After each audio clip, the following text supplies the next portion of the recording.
a los pacientes está eh, explorar también la percepción y qué es lo que tienen que encontrar en las alteraciones de la percepción. Ya estamos hablando de la psicopatología de la percepción. Entonces, al igual que seguramente ya en la práctica en la práctica que han tenido, han visto pacientes con alteraciones en la percepción, pero mm, puede ser que no lo hayan podido mencionar qué tipo de alteración tenía, pero ahora lo van a escuchar, lo van a aprender y con la práctica diaria vamos a ir, la práctica perdón, que tienen en los días programados, van a ir captando poco a poco. Entonces, vamos a empezar con la clase teórica de hoy. Vamos a empezar y haciendo la definición de la percepción dentro de las diferentes formas de poderlo definir. Hay diferentes tipos de definiciones y muchos autores estudiosos de la percepción.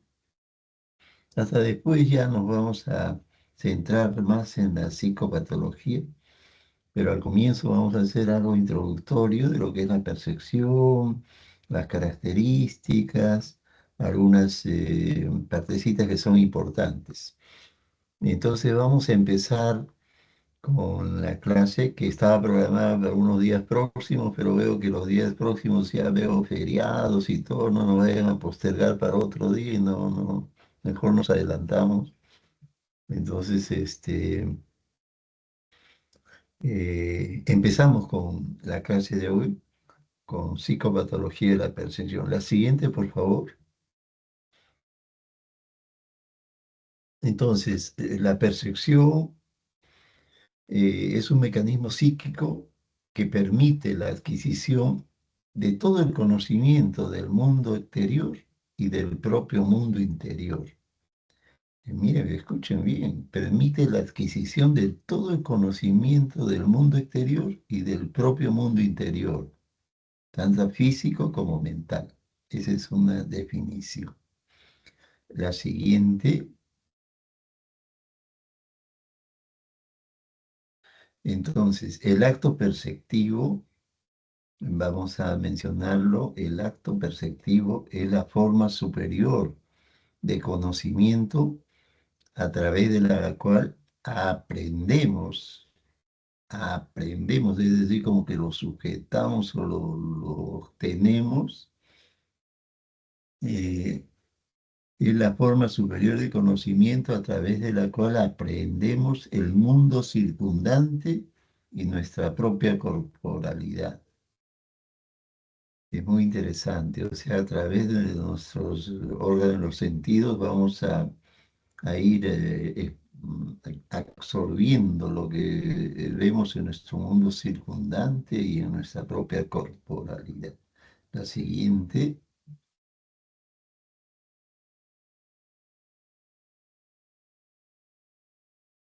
entonces, dentro de la contextualización es necesario siempre tener en cuenta este detalle, y qué es la sensación y qué es la percepción. La sensación es lo que experimenta una persona a partir de los estímulos que recibe mediante los órganos de los sentidos. Entonces es aquello que experimenta una persona a partir de los estímulos que recibe, que puede ser a través de esos estímulos, a través del gusto, el tacto, el olfato, la audición y la vista. Son los órganos de los sentidos. Y a través de ellos nos vamos captando los estímulos que se nos van presentando. Y percepción ya es el registro y el reconocimiento de la realidad física a través ya de la organización de esas sensaciones. Todas esas sensaciones que fueron captadas por nuestros órganos de los sentidos Cuando ya hablamos de percepción, ya es el registro y el reconocimiento de la realidad física a través de la organización de estas sensaciones. Vamos a seguirlo definiendo. La siguiente, entonces, vamos a seguir definiéndose entre sensación y percepción. La sensación, eso que captamos a través de nuestros sentidos, se refiere a experiencias inmediatas básicas generadas por estímulos aislados simples. La sensación también se define en términos de la respuesta de los órganos de los sentidos frente a un estímulo. Es de la sensación, es lo que primero se hace, ¿no? La sensación. Cuando ya hablamos de la percepción ya incluye la interpretación de esas sensaciones, donde ya le damos significado y organización. La organización, la interpretación, el análisis e integración de los estímulos implica la actividad no solo de nuestros órganos sensoriales, sino también ya entra a tallar nuestro cerebro. Ya está todo más organizado, esa sensación. Ya no solamente con nuestros órganos en los sentidos, sino también ya es una interpretación, organización, análisis, integración, no solo de los sentidos, sino también ya entra a tallar nuestro cerebro. La siguiente, mm, entonces, vamos a unas diferencias entre estos conceptos. Por ejemplo, cuando un músico ejecuta una nota en el piano, sus características del volumen y el tono son sensaciones. Rapidito, cuando uno lo escucha rapidito, son el volumen y el tono son las sensaciones que de repente lo estamos a través de los órganos sentir los oídos, ¿no? Cuando un músico está ejecutando.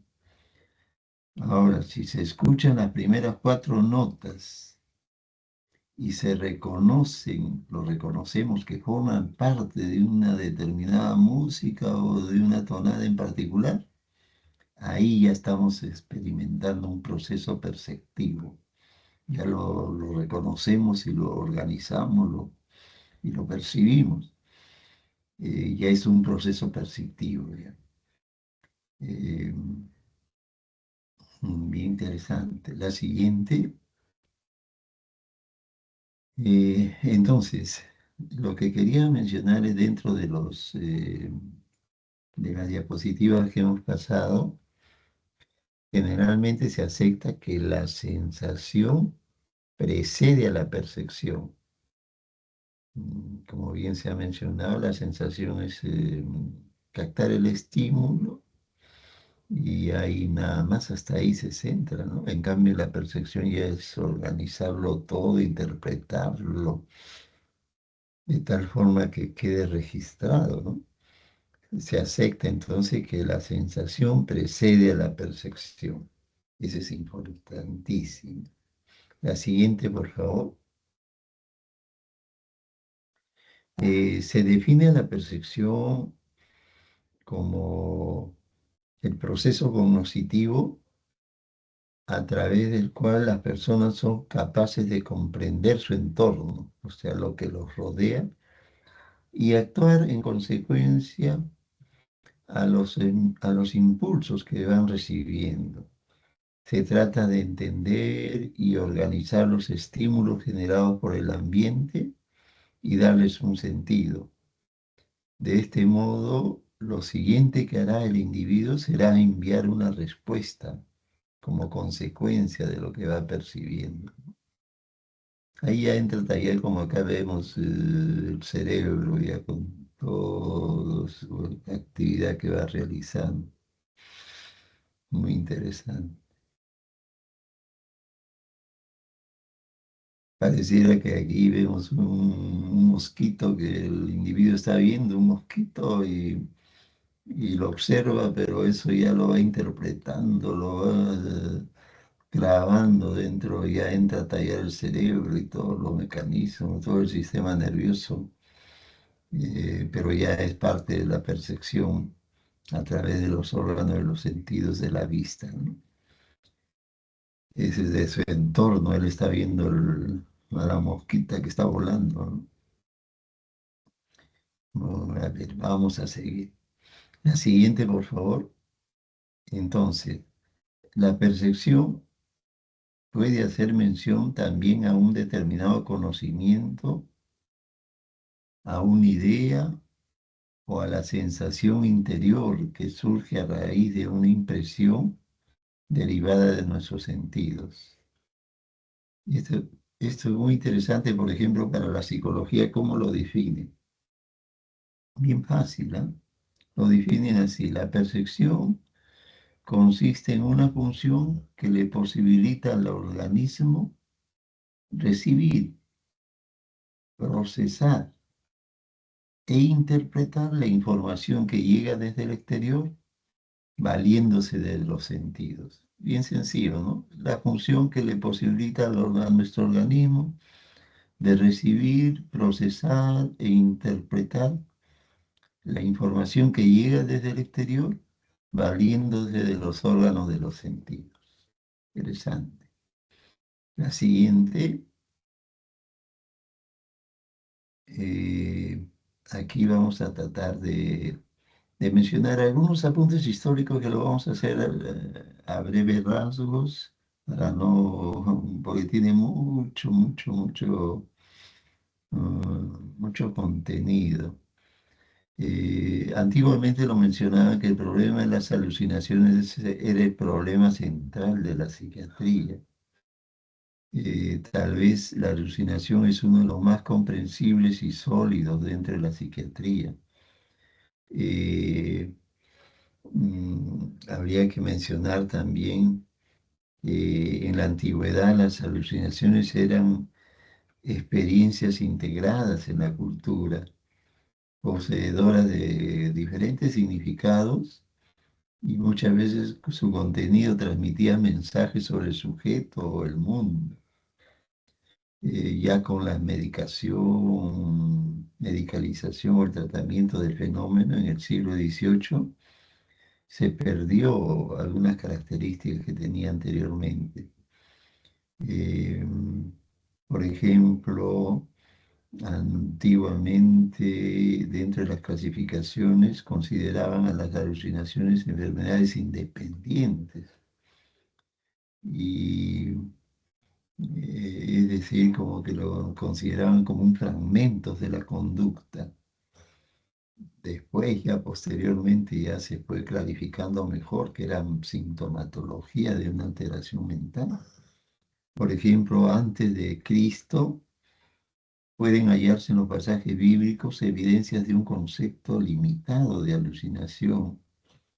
Ejemplo, una de las muchas visiones místicas del profeta Ezequiel, y en medio de ella la figura de cuatro seres vivientes, y el aspecto de sus caras eran de cara de hombre, cara de león, al lado derecho otras caras también de cara de buey, y asimismo en la misma cara, la cara del águila.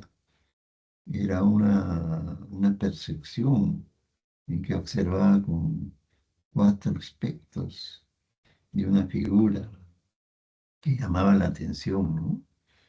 Vamos a seguir. La siguiente, por favor. Entonces, por otro lado, en la Edad Media ya, autores como Agustín de Hipona, este es por si acaso, es del Colegio San Agustín, cuando lo menciona aquí, de dónde viene el nombre, viene de Agustín de Hipona. Eh, por ejemplo, acá él había subrayado la importancia de la introspección como fuente del autoconocimiento, o sea, el conocerse a uno mismo, siendo considerado para algunos autores como el precursor del psicoanálisis, antes de Freud. Después, Tomás de Aquino o Teresa de Ávila analizaron una serie de criterios, fuentes y contenido de experiencias imaginativas y alucinatorias para distinguir entre las provenientes de la influencia divina o era una inspiración satánica. Imagínense, ya en esa época decíamos, bien, está guiado por Satanás, o de repente ya era una influencia divina, ¿no? Le daban diversas interpretaciones. La siguiente, por favor. Mm, Vamos a seguir.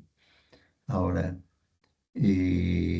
la psiquiatría en el Renacimiento ya reconoce, en esa época ya se reconoce a las alucinaciones como la visión demoníaca del loco, del psicótico. Y en esa época ya lo identificaban como que ese paciente estaba con la brujería. Seguramente le han hecho una brujería. Pero el espíritu humanista ya dio la proliferación de manicomios, de centros donde se hospitalizaba a aquellos pacientes que presentaban estas alteraciones. Ya comenzaron ya los primeros estudios científicos sobre la alucinación y las enfermedades mentales también. Y lo encerraban en los manicomios, ¿sabe? Ustedes para que tengan en cuenta un poquito rapidito nomás. Por ejemplo, en el Hospital Arco Herrera, antes lo mencionaban como que era un manicomio, o el Hospital Hermilo Valdizán, eran manicomios. ¿Qué sucedía? Que, por ejemplo, cuando lo crearon, cuando se creó el Hospital Arco Herrera, dijeron tenían capacidad para 400, 500 pacientes. Y recién creadito, ¿cómo captamos a todos los pacientes? Vamos a ir a todos los parques y lo detenemos a toditos los que están durmiendo ahí en los parques, que están deambulando en la noche o duermen en la madrugada ahí. Y hicieron una redada y captaron como, bueno, pues 500 o 600 a toditos al Hospital Arco Herrera. Y cuando lo llevan, lógico, tienen que hacerle una entrevista a los médicos antiguamente, ¿no? Los médicos que estaban trabajando ahí a evaluar a cada uno de los pacientes.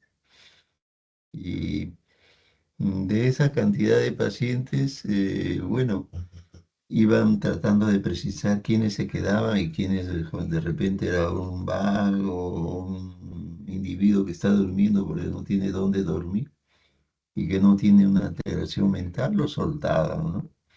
Me regresaba a su lugar o a algún lugar, ¿no? Donde tenía protección, pero muchos pacientes se quedaban. Suponiendo de esos 500 se quedaron 300 o un poquito más. ¿Y qué significaba estar hospitalizado en un manicomio? En esos momentos, imagínense, está sin familia, está sin personas que lo conocen.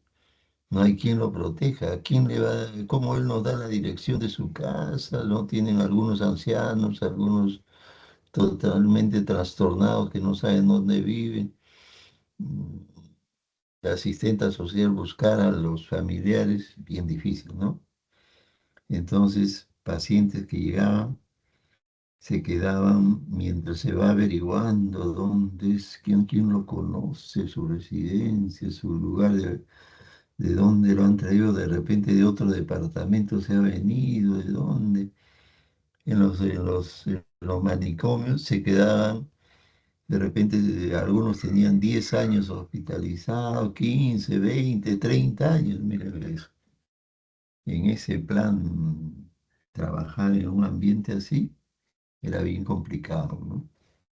Donde un paciente que entra, que se quede 30 años, y bueno, hay familias que no quieren tenerlo al paciente y quieren dejarla donde sea, ¿no?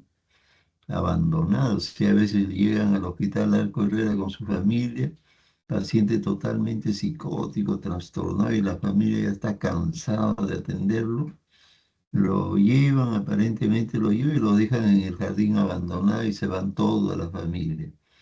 Y todos los vigilantes que ahora hay, antes no había vigilantes. Lo dejaban y lo encontraban ahí las personas, los que trabajan ahí, lo encontraban deambulando, alguien que no estaba en los pabellones y no se sabía de qué pabellón era un paciente que lo habían dejado abandonado dentro del hospital. ¿Y qué le quedaba al hospital? Hospitalizarlo, definitivamente quedarse ahí hasta ubicar a la familia, que de repente para ubicarlo demoraba años. Y la familia salía con su gusto, ¿no? Dejar al paciente abandonado ahí en Arco Herrera y ni visitarlo, ni llevarle nada para sus necesidades. Un abandono total. Porque hay familias así, por si acaso, que actúan de esa manera, indiferentes, no sienten dolor ni nada por el estilo.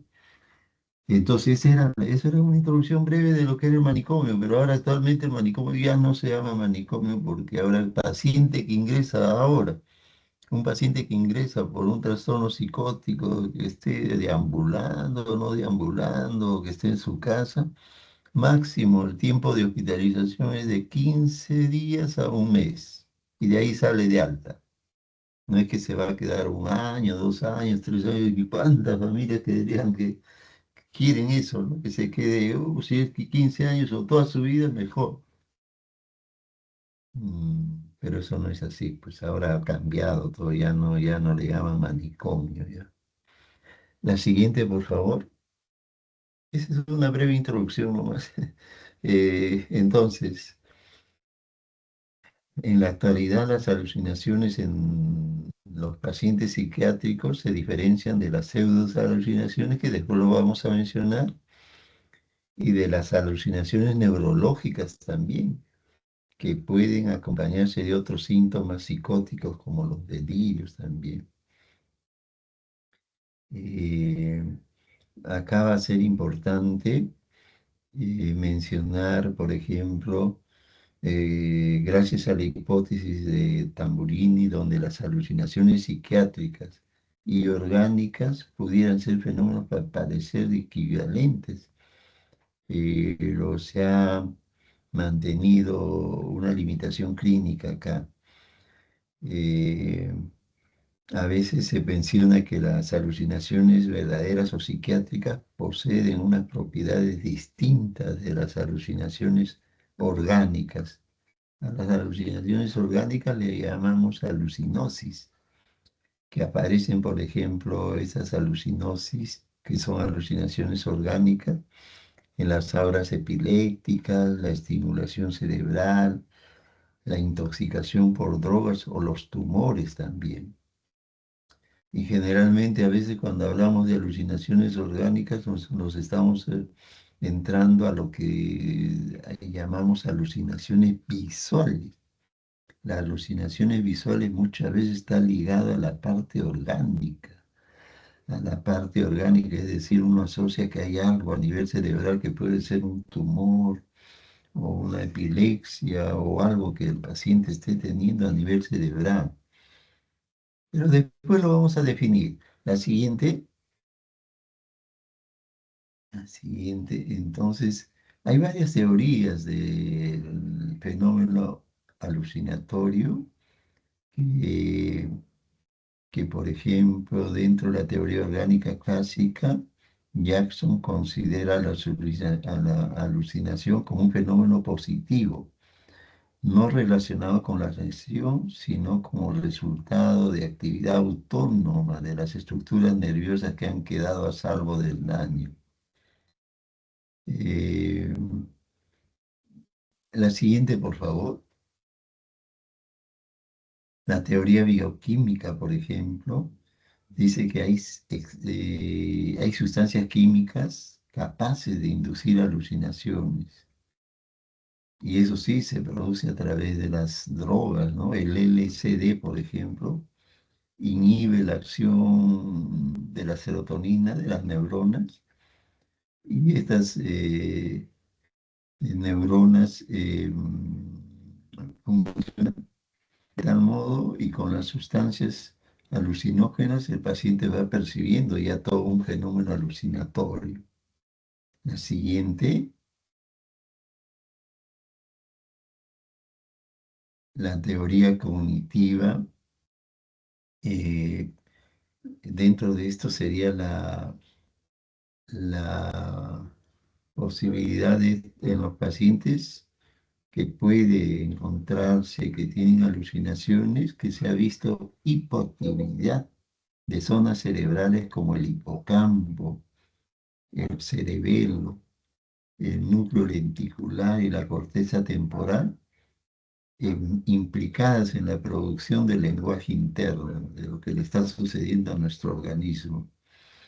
Algunos autores sugieren que las atribuciones externas de las voces que hacen los pacientes es un mecanismo de defensa explicativo a eventos internos privados de deficiencia cognitiva. O sea, acá vamos a mencionar que en algunas zonas cerebrales hay una hipoactivación, o sea, como que disminuye la funcionabilidad de esas áreas del hipocampo, del cerebelo, del núcleo lenticular y la corteza temporal, y eso hace que el paciente alucine. La siguiente, la siguiente, por favor. Entonces, acá sí vamos a entrar ya en la psicopatología. Hemos hecho un breve comentario histórico, algunas características para entender mejor bien la percepción, pero ahora sí vamos a entrar de lleno ya a la psicopatología. Entonces, estos cuatro términos es importante tenerlo en cuenta dentro de las diapositivas que ustedes se tienen que aprender, apréndansela bien. Por ejemplo, la ilusión. Después lo vamos a explorar cada uno de ellos en las diapositivas. ¿Qué es la ilusión? Ilusión son errores de reconocimiento de un estímulo real.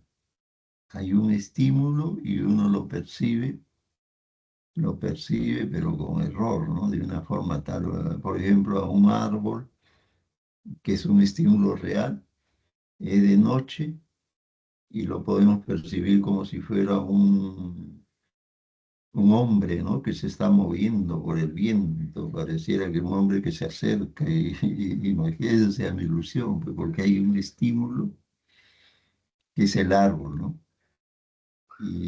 Pero nosotros lo percibimos como que si fuera, y si es de noche, es un hombre que se está moviendo y nos asustamos, pues, pero eso es una ilusión, es un error del reconocimiento.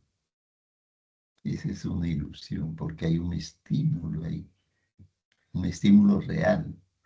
Y en verdad sucede, ¿ah? Muchas veces sucede, en la vida real sucede. ¿A quién no le puede pasar algo así?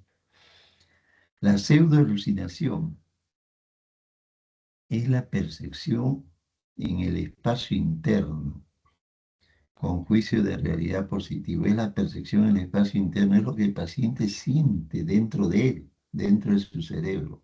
Yo siento que me están hablando en mi cerebro, dentro de mí están hablando. Pseudoalucinación, percepción en el espacio interno.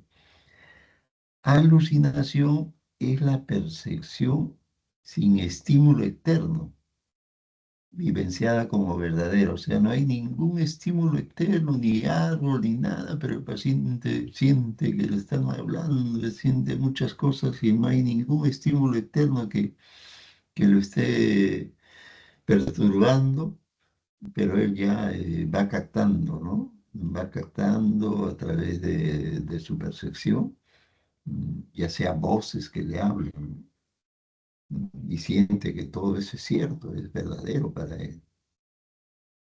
Entonces, la pseudoalucinación viene del espacio interno, las alucinaciones vienen del espacio externo, de afuera. La alucinosis, esta situación de alucinosis es un estado en que la persona que experimenta alucinaciones la reconoce conscientemente como fenómenos sensoperceptivos. Ellos dicen, doctor, yo siento que me están hablando y yo sé que son falsos. Yo sé que no me están hablando, pero escucho las voces, pues. Y eso Sucede en algunos pacientes que son alcohólicos. Sucede ellos y esos tienen su alucinación. En cambio, un psicótico escucha la voz y no critica ni dice si es cierto o es falso, o que nada, no tiene capacidad de ser consciente de su enfermedad. Un psicótico que podemos observarlo, no, ellos no tienen capacidad de reconocer. Para ellos escuchan, escuchan y nada más. Nadie le puede negar que no escucha. En la alucinosis, en cambio, el paciente sí se da cuenta de que tiene unas voces que quieren entender por qué escucha la voz y se da cuenta que es algo que no existe, pero escucha. Pero eso se produce en algunos casos nada más, por ejemplo, en el alcohol. Pero después lo vamos a describir. La siguiente, por favor. Creo que vamos a entrar de lleno ya. Alteraciones de la percepción, ahí es, como les mencionamos, están las ilusiones, la alucinosis, percepciones inducidas por alucinógenos, alucinaciones y pseudoalucinaciones, hay alucinaciones experimentales también. Creo que no creo que a nadie de nosotros nos gustaría hacer experimentos y hacer que la persona que está a nuestro costado comience a alucinar, ¿no? Otras alteraciones de la psicopatología de la sensa-percepción mencionan la hiperestesia, hipoestesia, autoscopía, poliopopía, metamorfoxias, alucinaciones hipnopómpicas, hipnagógicas, diversos nombrecitos, pero que no lo vamos a utilizar muchas veces, pero sí para conocimiento general, creo que sí estamos con la capacidad de mencionarlos. La siguiente, por favor. Entonces entramos de lleno a las alucinaciones, a las ilusiones. Ilusiones, como le mencionaba eso del árbol, ¿no?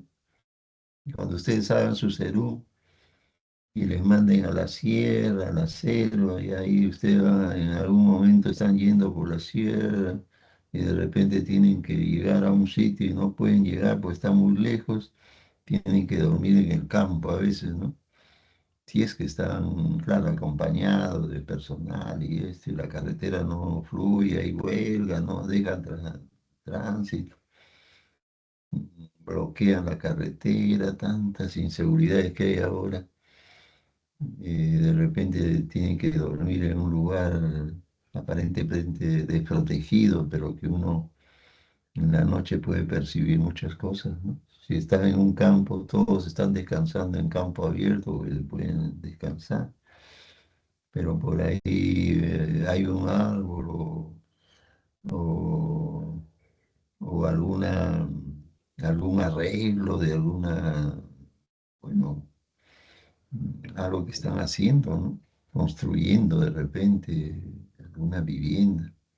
Y uno puede percibir eso, lo observa y ya sabe qué es eso, pero en la noche puede percibir otra cosa, ¿no? Le da otra forma de nombrarlo, como que es alguien que lo quiere atacar a uno. Y uno se asusta, pues lógico, ¿no? Y tratan de ver con seguridad si es una persona o alguien. No es nada de eso, simplemente es algo material que está ahí. Entonces, en la ilusión se deforma la realidad. Las características son percepciones engañosas, hay la presencia real de un estímulo, hay una deformación de lo percibido, y hay una ausencia de convencimiento absoluto de lo percibido. Todavía queda duda, porque uno se asusta, pues uno tiene que ponerse a buen recaudo, ¿no? Entonces, se podría mencionar que son falsas interpretaciones de los estímulos que están proveniendo de un objeto externo real. Eso es cierto, ¿no? Hay una falsa interpretación. Y por si acaso suele suceder en los sujetos sanos, ¿ah? No se vayan a asustar, no vayan a pensar que porque vio eso ya es un enfermo mental, no. Sucede en los sujetos sanos y con menor frecuencia en una patología psiquiátrica. claro, cualquiera, ¿no? Que nos manden a un lugar lejos, que hay peligro y sucede cosas irregulares, que uno sabe que la seguridad no es tan bien, es inseguro un sitio. Lógico, uno está a buen recaudo y cuidándose, protegiéndose, hasta que pase el serum y ya se vienen corriendo, si ya lograron el año y a postular a la residencia, ¿no? A la especialidad que uno desea. Tantas cosas que pasan cuando uno hace el serum. En Cerón, por ejemplo, yo tenía un amigo que se iba en balsa 6 horas. Yo le decía, oye, quédate acá en la capital, ¿por qué estás yendo en balsa 6 horas? No, es bonito, en balsa 6 horas para llegar al sitio donde voy. ¿Y qué haces ahí? Estoy atendiendo pacientes. Pero 6 horas de balsa, ¿y si te caes? ¿Sabe nadar? No, no sé nadar, pero el que me lleva sabe nadar. 6 horas. Y vas a llegar a un sitio donde que tiene de todo ahí, ¿no? No tiene agua, no tiene luz, caramba, no tiene luz ni agua. ¿Y de qué te bañas? ¿Qué agua tomas? Agua de mar, que lo hacemos servir. ¿Y la luz? No hay luz. ¿Si te has acostumbrado ahí? Sí, me he acostumbrado. Vamos un día, me dice así. Bien difícil para que yo vaya.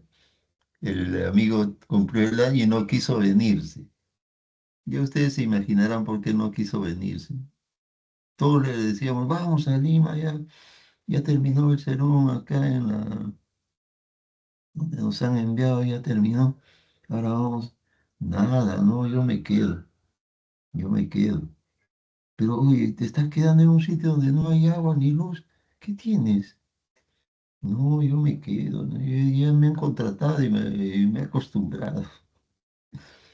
Según su intuición de ustedes, porque aunque las chicas tienen, las estudiantes, las doctoras tienen son más intuitivas, ¿no? Y ellas más o menos ya están sacando su deducción porque se quedó ese doctor, que era bien hábil, muy inteligente, muy estudioso, pero se quedó ahí. Y en su intuición ya me imagino que estarán pensando por qué se quedó, ¿no? ¿Alguien me puede decir? O después mejor, ¿no? Sí, a ver. Se enamoró, doctor. Sí, dices. Se cuidaba. Sí, dices, sí, sí, yo creo que he compartido la idea de muchos, de muchas y muchos deben haber pensado en eso. Sí, es cierto, se enamoró, es increíble. Se enamoró de una chica de ahí, de la zona, donde es una zona, pues, alejada totalmente del mundo en que vivimos, así, que estaba en un sitio bien a la profundidad y se enamoró, en verdad se enamoró y, y no quiso ser residentado y después de 2 años ya tenía 2 hijos ya, pero bueno, cuando hay un cambio de cultura, la cultura andina lejos, lejos y venirse a Lima también le afectó a toda la familia, no, no fue fácil, no fue fácil porque ya se acostumbra a una forma de vivencia de allá y venir a Lima, a un sitio diferente, es una cultura diferente. A la señora le afectó y le afectó profundamente el cambio de cultura. Fue bien fuerte, fuerte, fuertísimo, porque son situaciones que uno no trata de entender, pero dentro de todo el colega postuló a la residencia, ingresó a una buena especialidad, pero hubieron consecuencias, ¿no? De venirse a Lima después de varios años y acá ya una cultura diferente, totalmente distinta a lo que estaban acostumbrados, afecta, pues afecta. Y, pero sí, se quedó porque se enamoró. Y al igual que, como les digo, también a las doctoras, ¿ah? 3 doctoras que eran grandes amigas andaban de un lado para otro las tres y las tres fueron también al sitio alejado, las tres al mismo departamento de Perú, a un departamento ya las tres, cada una a su sitio a trabajar. Y después a la hora de regresar para hacer la especialidad, no quería regresar ninguna de las tres. Ninguna de las tres. Yo decía, pero si las tres son grandes amigas y ahora ya se alejaron y ahora no quieren regresar. ¿Qué creen que sucedió?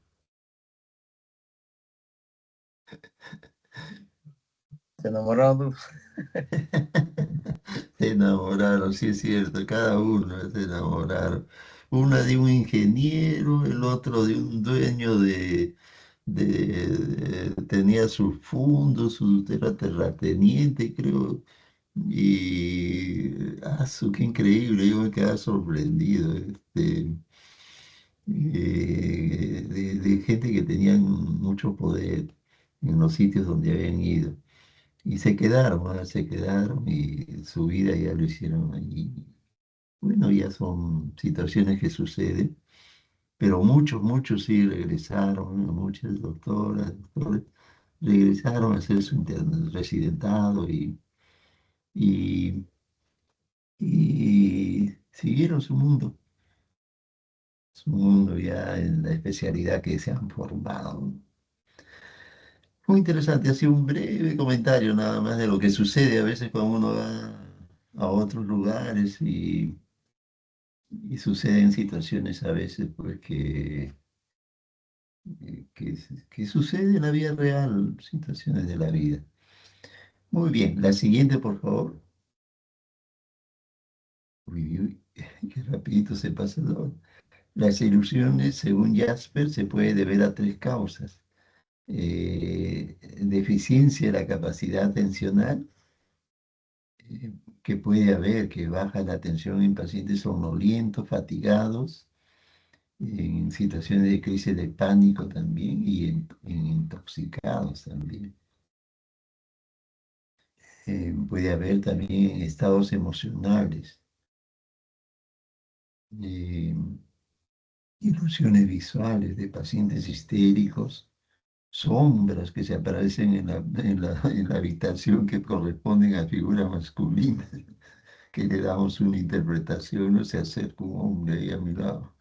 O algo, alguien se está acercando, ¿no? Y es de repente la cortina que se está moviendo. Eh, Ahora otras son ilusiones inducidas voluntariamente, dejando juego a la fantasía. Por ejemplo, figuras en el cielo que se le atribuye formas familiares como el observado de caras, figuras, imágenes, pero son ilusiones inducidas voluntariamente, ¿no? La siguiente, por favor. Eh, Vamos a pasar. La siguiente,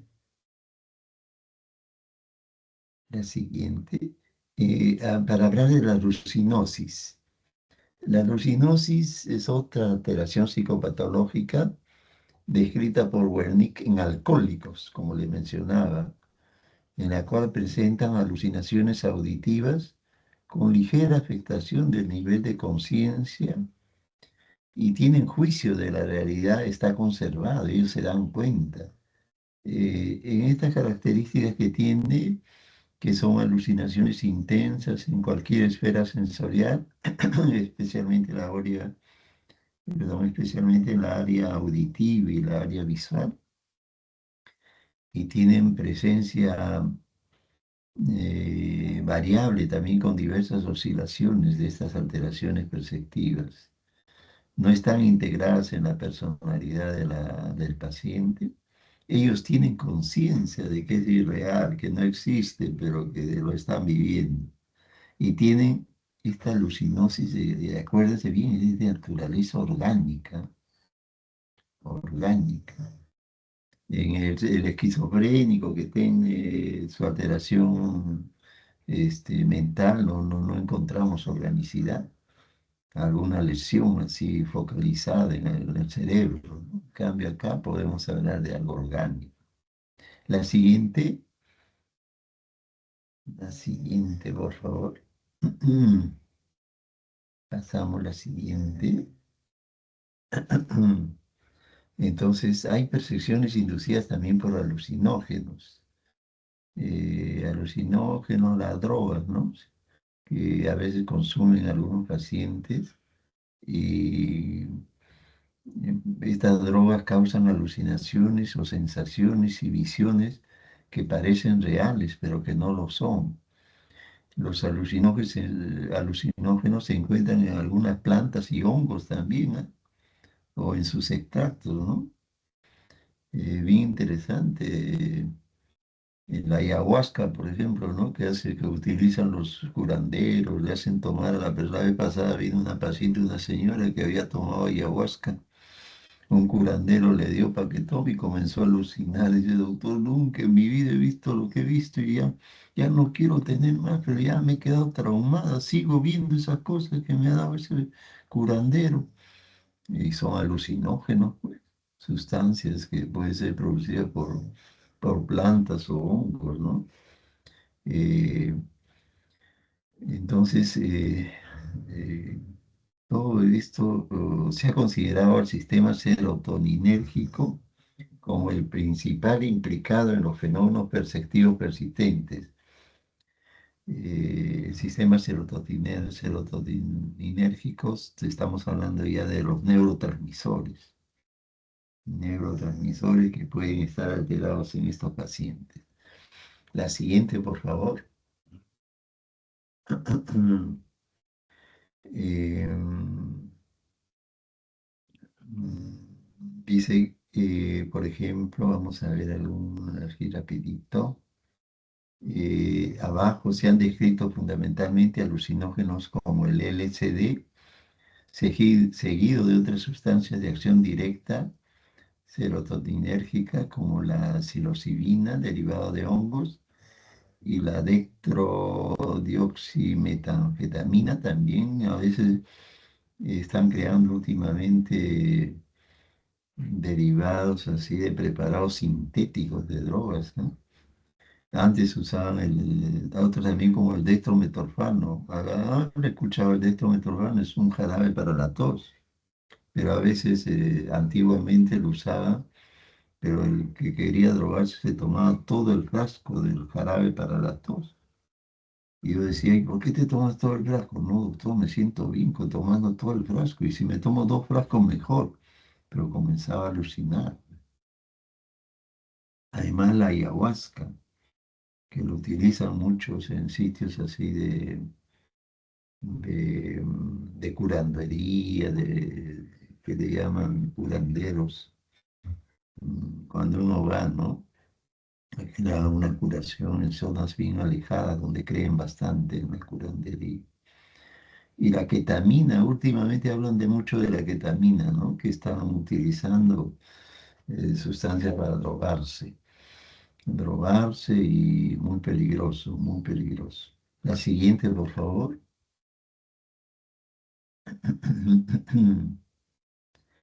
Entonces, vamos a hablar sobre las alucinaciones. Las alucinaciones son percepciones sin objeto real. No hay algo externo, cuya características de nitidez y corporalidad las aproximan a las percepciones normales. O sea, en estos casos de alucinaciones son percepciones sin un objeto real. Su característica es que no existe un estímulo real externo. El paciente no duda de lo que está escuchando, de lo que está vivenciando. La situación es aceptada por el conocimiento de la persona como si fuera una imagen, como si fuera una imagen o algo que escuchan sensorial externa que viene de afuera. Y lo es aceptada por él, lo siente, lo escucha y a veces le ordenan que haga tal cosa y él hace lo que le ordena. Eh, la conducta del sujeto es compatible con la experiencia alucinatoria, ¿no? Si le dice así, Ustedes van a entrevistar a un paciente y el paciente está escuchando voces, de unas voces que le ordenan, que le dice, no le contestes, no le contestes a las preguntas que te hagan. Le está diciendo eso y uno le hace una pregunta y no quiere contestar, ¿no? ¿Por qué no me contestas? Porque el que me está hablando me está diciendo que no le hable a usted. Ah, sí te está ordenando, sí, por eso que no le contesto. Mm, Interesante, ¿no? Esos son alucinaciones comandatorias, que después lo vamos a mencionar. Cualquier tipo de alucinaciones puede aparecer en los diferentes cuadros psiquiátricos. La siguiente, por favor. Las pseudoalucinaciones. Pseudoalucinaciones o falsas alucinaciones se caracterizan porque el paciente no las relaciona con ninguna modalidad sensorial, ni con la visión, ni con la audición, ni con el tacto. Él siente que todo está sucediendo en su mente, dentro de él, en su cerebro, adentro de él. Él percibe así, lo siente ahí. Se vivencia como si fueran unas situaciones reales. Eh, Estas pseudoalucinaciones te orientan también al diagnóstico de una esquizofrenia. Se menciona que son presentaciones de percepciones vividas en el espacio subjetivo interno del paciente. Es como en este gráfico que vemos, el paciente se está cubriendo porque ya no soporta, ¿no? Lo que él está percibiendo dentro de él, dentro de su cerebro. Y que carecen de corporeidad, no hay algo que sea un estímulo externo. Entonces las pseudoalucinaciones es prácticamente lo que la vivencia de la persona que está orientada a su mundo interno, a su espacio subjetivo interno, eh, dentro de la mente del enfermo, interno, algo interno dentro de él. La siguiente, por favor. Entonces está dentro del espacio subjetivo interno. Esta pseudoalucinación es independiente de la voluntad. eh, Son vividas como un fenómeno subjetivo, a diferencia de los recuerdos o fantasías que son más claras y reales, y a veces se acompañan con frecuencia de un carácter de imposición. La siguiente. Ahora, la clasificación de las alucinaciones según la modalidad sensorial, muy interesante. Ahí ya cuando a nosotros nos dicen qué tipo de alucinación es, uno tiene que contestar, ¿no? Si es una alucinación auditiva, o es una alucinación visual, o es una alucinación táctil, o es una alucinación a través de los olfatos, también existe, o alucinaciones somáticas. Miren ustedes los diferentes tipos de alucinaciones que podemos encontrar en un paciente. Eh, Alucinaciones auditivas y visuales son las más frecuentes, las dos, ¿no? Las auditivas es la más frecuente, pero se pueden producir en alguna alucinación, alguna de estas características, de estas variables. Vamos a irlo definiendo cada una de ellas y vamos a irlo mencionando también. Las alucinaciones auditivas, perdón, la siguiente, por favor. Las alucinaciones auditivas son las alucinaciones más frecuentes. Pueden ir desde alucinaciones más elementales que se experimentan con ruidos, sonidos o cochicheos, voces que escucha el paciente de diversas personas. Hasta puede ser también alucinaciones más estructuradas, formado por palabras, frases y voces que escucha. El paciente las escucha, ¿no? Y está convencido 100% que lo que él escucha es cierto. Puede ser de contenido amigable o más frecuentemente también es de contenido amenazante.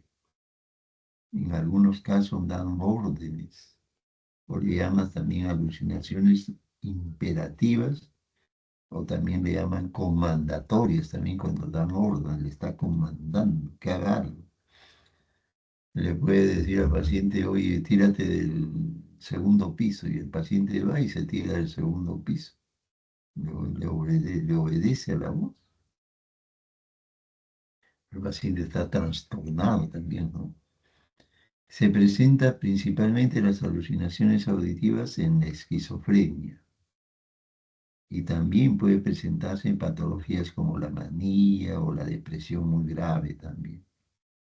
Cuando hablamos de la esquizofrenia, pues, estamos hablando del paciente psicótico. Después van a tener oportunidad de- de saber las características de un trastorno con esquizofrenia, pero al hablar de esquizofrenia, suelen ser característicos que el paciente escucha voces que le hablan. En un primer momento, estas alucinaciones causan perplejidad.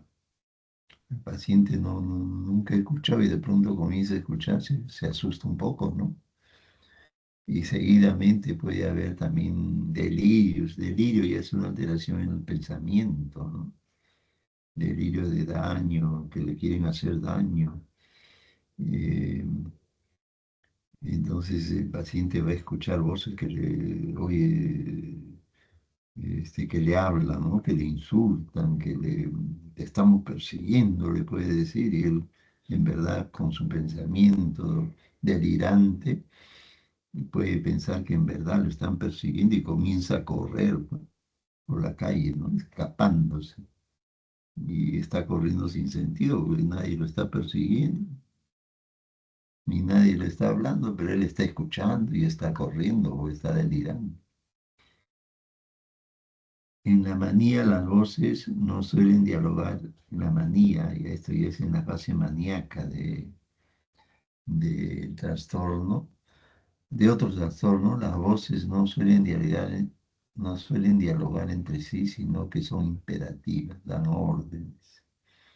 Las voces en la depresión endógenas, la sintomatología psicótica, las voces no suelen dialogar, son voces que insultan y tienen relación con el delirio de culpa o de ruina de su configuración. Ya eso es ya en las depresiones endógenas, ¿no? Eh, pero cuando ya comenzamos a hablar de alucinaciones, ya estamos hablando de un paciente que tiene psicosis, por si acaso. Todo paciente que tiene alucinaciones, estamos hablando ya de una psicosis, que puede ser de diferente, en la psicosis ya hay diferentes tipos de psicosis, pero sí es un síntoma que nos orienta hacia un determinado diagnóstico. La siguiente, el esquizofrénico escucha voces, las escucha desde un lado, desde arriba, desde atrás. mm, lo percibe las voces. El paciente afirma que las voces le penetran la cabeza, los oídos o el corazón. En esos lugares la siente más que las oye. Eh, Definitivamente es una experiencia que lo vive el paciente. Las voces no carecen de determinación especial. Eh, el poder de las voces resulta abrumador y irresistible por parte del paciente. El paciente está indefenso, no hay posibilidad de huida de las voces invasoras. Pero el paciente a veces le contesta a las voces, ¿eh? Le dice, yo no te voy a hacer caso, le dice así. Y no le dice, ¿le hace caso? Y yo, "No, ya le he dicho que no lo hago hacer caso". Ah, ya. Ah, tú le puedes hablar a esas voces, sí. ¿Y quién es el que te habla? No, no sé quién será, pero es alguien que me habla. El esquizofrénico o no siente necesidad de poner a prueba la realidad de su experiencia. No lo escandalizan los absurdos físicos, no se sorprende de que solo él escuche las voces y no se pregunta también por qué las voces se dirigen a él. Definitivamente estos pacientes no ponen, digamos, en duda lo que están escuchando, nada de él, está viviendo su mundo irreal, su mundo fuera de la realidad y centrado en ese mundo que se aleja de la realidad, que se sale de la realidad, pero está sumergido ese paciente psicótico en ese mundo. Y de repente se siente bien en ese mundo psicótico. La siguiente, las alucinaciones visuales también hemos mencionado en algún momento. En primer orden, sospechar de organicidad. Cuando hay alucinaciones visuales, ustedes tienen que sospechar de una organicidad a nivel cerebral eh, que trastorna estos defectos de la visión o está observando algo que está ligado a veces a los tumores cerebrales, ¿ah? A las crisis convulsivas, a las enfermedades cerebrales, vasculares, infecciosas o degenerativas. Las alucinaciones visuales se asocian muchas veces con las patologías del lóbulo occipital, mientras las que están bien formadas y escénicas se asocian con patología del lóbulo temporal. Eh, es interesante. La siguiente, por favor. Dentro de las alucinaciones visuales, ahí podemos ver a una persona que está viendo que se le acercan unos bichos y en verdad no es nada, pero él está viviendo esa situación. Se pueden dividir en alucinaciones simples o elementales. Se trata de alucinaciones con falta de figura. Suelen ser luces o colores normalmente en movimiento.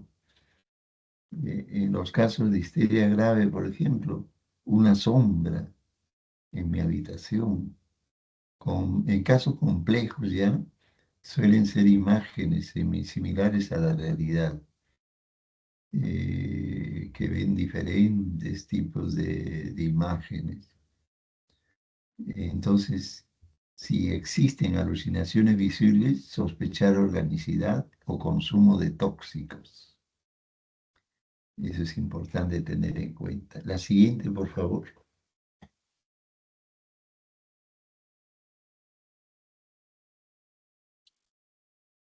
Entonces, ahora entramos a las alucinaciones táctiles.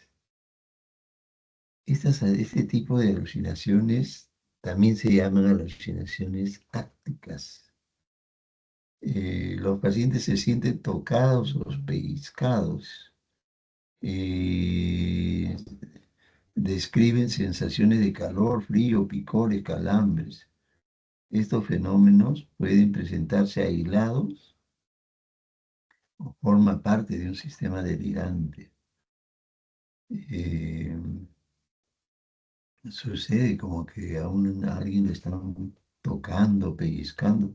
Había una paciente que era psicótica, bien psicótica, y decía que todas las noches la tocaban, porque entraban a su habitación personas que ella no sabía identificar y que la tocaban sus partes internas, y eran todas las noches. ¿Y qué le hacían? Le acariciaban, le pellizcaban. Pero si está todo cerrado, su habitación está bien cuidado por sus familiares, ¿quién va a entrar? No, doctor, si entran y me pellizcan, me acarician. Son personas que entran y ¿qué harán? Pues yo no los conozco, no sé quién será. Y sucede cuando estoy durmiendo y me despierto y no hay nadie. ¿Cómo es eso? No se entiende. Pero la paciente percibe todo eso. Otros autores hablan de delirio de parasitación o parasitosis. Eh, Son sensaciones que pueden presentar, por ejemplo, acá tenemos una imagen de, de una persona que tiene en su mano una serie de, parecían hormigas. Pero el paciente puede tener todas estas alucinaciones como percibir todo eso a nivel táctil, ¿no? Y se puede presentar el prurito común y estas sensaciones que a veces el paciente no lo puede describir y se puede presentar en la esquizofrenia, en las psicosis tóxicas y en las patologías orgánicas, como tumores también del mediastino, del pulmón. La siguiente, por favor. Alucinaciones olfativas también son raras, pero se presentan. Suelen ser percepciones de olores desagradables. Se da en algunos casos de epilepsia. eh, en el caso de la esquizofrenia, está relacionada con un delirio, por ejemplo, el delirio de paciente que tiene alteraciones en el pensamiento, que tienen delirio y que del pensamiento tiene delirio de que le quieren hacer daño. Y si él tiene un delirio y que le quieren hacer daño, con seguridad va a pensar que en su comida le quieren envenenar o que le echan gas en su vivienda. Entonces, definitivamente el paciente va a pensar con sus alucinaciones que en verdad le quieren hacer daño y que mejor que envenenarlo. Y entonces él se prepara su alimento él solo, no deja que nadie le prepare su alimento, él solo quiere preparar porque tiene miedo que lo envenene. Estas alucinaciones son raras, son las menos frecuentes de todas las manifestaciones psicosensoriales. La siguiente, por favor. Ya estamos por... mm, Como les mencionaba, hay diferentes tipos de alucinaciones olfativas. La siguiente, por favor. Y ya se sigue las alucinaciones olfativas. Algunos son, según su repercusión, de carácter peligroso, agresivo, erótico, repulsivo. El paciente puede percibir que hay una putrefacción orgánica, olores de fecales, olores de cadáveres, de gangrena, o místicos también. Este, y según su localización pueden ser externas y autoolfativas. En la fuente, en la cual la fuente del olor es el propio sujeto. El sujeto es el que cree que huele mal. Y cuando no está oliendo mal, sino que él tiene unas alucinaciones olfativas. Y también puede deberse a que él mismo se siente que está oliendo mal y se aleja de todos, ¿sabes? Y uno le dice, no, pero usted no huele nada mal. Pero él insiste y está convencido que él huele mal. Y se tiene que alejar de todos. No quiere que nadie se acerque a él. La siguiente, por favor. Alucinaciones somáticas también se llaman alucinaciones anestésicas referidas al interior del cuerpo, ¿no? Y estas son alucinaciones que uno siente dentro de su propio cuerpo, son extrañas sensaciones que el enfermo explica de forma abigarrada el carácter perceptivo que tiene en alguna zona somática. Eh, es frecuente en esquizofrenia no paranoide, eh, puede producirse, como bien dicen, en esquizofrénicos y en melancólicos.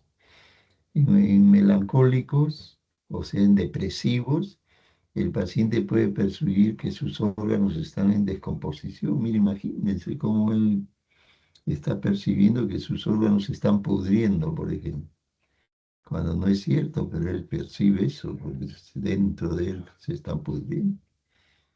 Entonces, es necesario tener en cuenta esos detalles, que pueden haber alucinaciones somáticas. La siguiente, por ejemplo, acá el síndrome de Cotard percibe que sus órganos están en descomposición. Acá vemos una imagen de una cara, mitad de su cara está en descomposición totalmente, él se percibe así y se está descomponiendo todo su cuerpo. Eh, entonces, las alucinaciones somáticas, el concepto de lo menciona como senestopática también, incluye un amplio abanico de quejas somáticas que el paciente lo percibe y muchas veces son dolorosas o con alteraciones en zonas que están como adormecidas. Eh, Sienten que el órgano está estirado, desgarrado, retorcido. En algunos casos, pacientes también que experimentan hiperestesia o parestesia en alguna parte del cuerpo, ¿no? Tienen alucinaciones somáticas con esos síntomas en su cuerpo. La siguiente, entonces vamos a ver, la siguiente. mm, Las alucinaciones experimentales suceden en estimulación eléctrica cortical o subcortical. Puede haber alucinaciones experimentales en el aislamiento o deprivación sensorial, cuando a uno lo aíslan totalmente en un sitio como que estuviera encerrado, eh, donde no hay estímulos de ningún tipo. Prácticamente es una situación de aislamiento o de privación sensorial, este, donde no hay estímulos. Entonces el paciente puede, en esos casos, presentar alucinaciones por esta deprivación sensorial. Eh, y sus características son similares a alucinaciones e ilusiones. Eh, Suelen ser imágenes distorsionadas, lo que percibe, con colorido y geométricas también pequeñas, no relacionados con los contenidos mentales del paciente. Por eso que a veces a personas que lo aíslan, lo secuestran y lo tienen aislado, puede presentar alucinaciones así de este tipo, ¿no? La siguiente. mm, Ya estamos por terminar las alteraciones de la psicopatología, el ascenso, percepción, algunas sensaciones que pueden percibir el paciente como hiperestesias, hipoestesias o anestesias, ¿no? Que tiene que ver con la sensibilidad en ese momento, ¿no?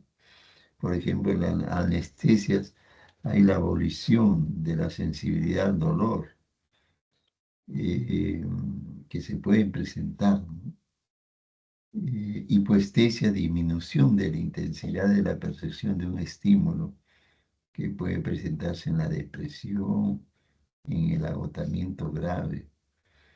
Eh, Hiperestesia, aumento de la intensidad de la percepción de un estímulo. Todos los sonidos son altamente oídos y son colores luminosos vistos. Mm, Definitivamente se impone otra forma de percepción, ¿no? O bien están aumentar la intensidad de las sensaciones. Pero estas situaciones de alteraciones de la percepción son raras, pero lo estoy mencionando para que tengan conocimiento por si acaso. La siguiente, por eso les mencionaba que son rarísimos, la autoscopía, polioscopía, metamorfosias, metamorfosias referentes a los objetos o referentes al tamaño también. A veces uno puede presentar y es increíble, ¿no?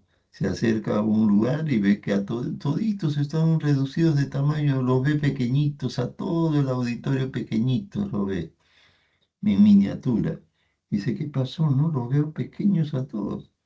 O puede ser una macropsia también, que lo vea a todos grandes, gigantes. Pues son alteraciones en la sensopercepción, en la metamorfosis. Y como les mencionaba, no es frecuente, pero lo menciono para que ustedes tengan en cuenta definitivamente que te pueden presentar diferentes, pero más nosotros lo que exploramos son las alucinaciones auditivas, las alucinaciones visuales, eso sí, tener en cuenta muy detalle. Y si por ahí se presentara algo, podemos mencionarlo, ¿no? La siguiente, la siguiente, ya estamos por culminar. Las alucinaciones hipnagógicas y alucinaciones hipnopómpicas. Estas alucinaciones hipnagógicas muy interesantes, ¿ah? Se puede producir al inicio del sueño. Por ejemplo, cuando alguien está estudiando, son las 12, van a dar examen, 12 de la noche, uno, y siguen estudiando, ya se duermen, ya están cansados, ya están agotados, tanto ritmo de estudio también que los exprimen estudiando y clase teórica, clase práctica de noche, esto, lo otro. Estudiar ahora para el examen. Están estudiando y de repente se quieren quedar dormidos, están empezando a quererse quedar dormidos. Y en ese rato escuchan una voz que les llama por su nombre, ¿ah? Por su nombre, y en ese ratito uf, escuchó un estímulo, pues, a través del oído, escuchó su nombre. Y él o ella se levanta y pregunta, ¿quién me ha llamado? Nadie le contesta, pues, ¿no? Siguen insistiendo, ¿quién me ha llamado? Nadie le ha llamado. Y, y hasta alguien le dice, uy, nadie te ha llamado. Pero yo he escuchado una voz que me ha llamado. Por mi nombre todavía me ha llamado. Y se asusta, pues. Se asusta, ¿no? Busca, se levanta, busca a todos sitios, no hay nadie. Eso son alucinaciones hipnagógicas al inicio del sueño. ¿A alguien le ha sucedido cuando está estudiando? Cierto. ¿Mm? Ah, mira, ve, Sí. sí sucede a veces. Y por si acaso eso es normal, ¿ah? No se asusten, es normal, es una alucinación inaudita, es normal. No hay que explorar nada, pero sucede en la vida real. Aquí no nos ha sucedido, ¿no? De pronto estamos estudiando cansados, escuchamos que nos llaman, buscamos a todos, no hay nadie, no hay nadie. Escuchamos, pero algo nos asusta también, ¿no? Y alucinaciones sinapómpicas son alucinaciones que se producen cuando ya están al despertar, casi en la madrugada, en la mañana, a las 6 de la mañana. En esos momentos el paciente puede escuchar algunas voces o algo así que está por despertar y escucha algo parecido, ¿no? Y a eso le llamamos hipnapómpicas. Al final también son normales. Este, después, yo creo que con... La siguiente, por favor, la siguiente. Entonces, acá hay algunas reflexiones entre las tinieblas. La imaginación trabaja más activamente que a plena luz. Interesante, ¿no? Nosotros con la imaginación tenemos bastante, ¿no? Bastante imaginación, pero lo ideal es centrarnos más en la realidad, en el presente, centrarnos en el presente, centrarnos en el aquí y en el ahora, no centrarnos en el pasado ni en el futuro, porque el pasado ya pasó con todas sus cosas. Nos queda como experiencia positivas y negativas lo del pasado. Algunas personas viven en función del pasado, ¿ah? Y eso está mal. Uno debe vivir en función del presente, el aquí, el ahora y el presente es lo que más tiene que focalizarse uno. El futuro nadie lo sabe. Si alguien supiera su futuro sería extraordinario, pero no, nadie sabe. Y no, es un gasto de energía pensar en el futuro. Pensar ahora en lo que tienen ahorita, el presente, eso es lo más importantísimo dentro de todos nosotros. Y no, algunos viven en función del pasado y del futuro y eso no está bien, no es bueno. El pasado ya pasó con todas sus cosas. Cargar el pasado en la espalda no es bueno. Soltar ese pasado y vivir el presente es lo más importante, lo más importante. La siguiente, muy interesante. Muy bien, aquí sí, Sigmund Freud, el padre de la psiquiatría, dice, los sueños son un reflejo alucinatorio del deseo y por consecuencia una vía privilegiada de acceso al inconsciente. Muy interesante, mucho mensaje y quiero agradecer al delegado Franco que nos ha dado todas las facilidades y las coordinaciones también que ha realizado y a todos ustedes los estudiantes, desearles que a seguir estudiando. Yo sé que en algunos momentos se sienten que están, que les exigen demasiado y yo siento que es así. Algunos colegas son demasiados exigentes, no calculan los tiempos que se tiene que movilizar de un lugar a otro, a veces exigen más de la cuenta, pero yo les aconsejo que ser tolerantes, ser flexibles y todo lo que se están esforzando va a llegar un momento en que van a lograr su meta y ahí se van a sentir con la mayor felicidad, la tranquilidad y es cuestión de tiempo. Ustedes están en una etapa ya de cursos que son avanzados por si acaso, que yo ya tengo la experiencia de ver así a estudiantes que estaban llevando el curso de psicopatología, después psiquiatría clínica, de repente ya los veo en CERU, en internado, CERU, ya en otras cosas ya, y avanzados ya. Y ahí da gusto, pues da gusto que poco a poco vayan avanzando y esforzarse como lo están haciendo. Entonces agradezco la presencia de ustedes y la facilidad que nos ha brindado, nos han brindado para que lo dictemos la clase hoy día. Muy bien, y damos por culminado la clase teórica de hoy, ¿ya? Muy bien, Franco, gracias, ¿ah? Gracias a usted, doctor. Muy buena ponencia. Muchas gracias. Gracias, gracias.